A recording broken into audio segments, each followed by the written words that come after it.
Welcome the our channel. Today we how to connect Canon printer to Windows 11 over Wi-Fi, quick method step by step clearly. Ensure your Canon printer is powered on and within range of your Wi-Fi network. On your Windows 11 computer, click on the Start menu. Select the Settings icon, which resembles a gear.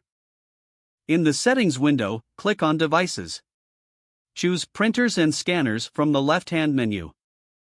Click on Add a printer or scanner. Wait for your computer to search for available devices. Once you see your Canon printer listed, click on it.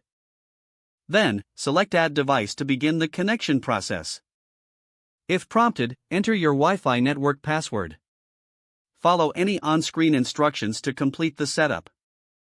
You may need to download the necessary drivers. Windows will guide you through this. After installation, print a test page to confirm that the connection is successful.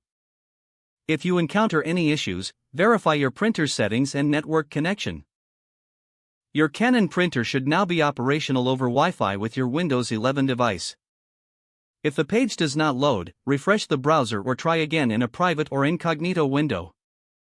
Make sure you are using the correct email address, then retype it carefully to avoid small typos.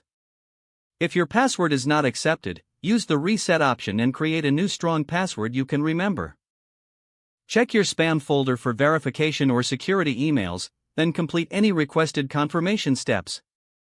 Enable two-factor authentication if available to improve account security and reduce unauthorized access risk.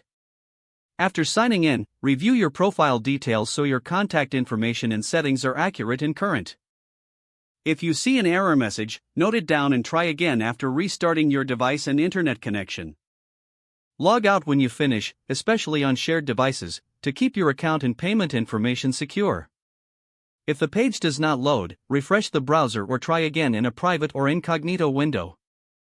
Make sure you are using the correct email address, then retype it carefully to avoid small typos. If your password is not accepted, use the reset option and create a new strong password you can remember. Check your spam folder for verification or security emails, then complete any requested confirmation steps. Enable two-factor authentication if available to improve account security and reduce unauthorized access risk. After signing in, review your profile details so your contact information and settings are accurate and current. If you see an error message, note it down and try again after restarting your device and internet connection. Don't forget to like this video and subscribe to our channel for more step-by-step tech guides.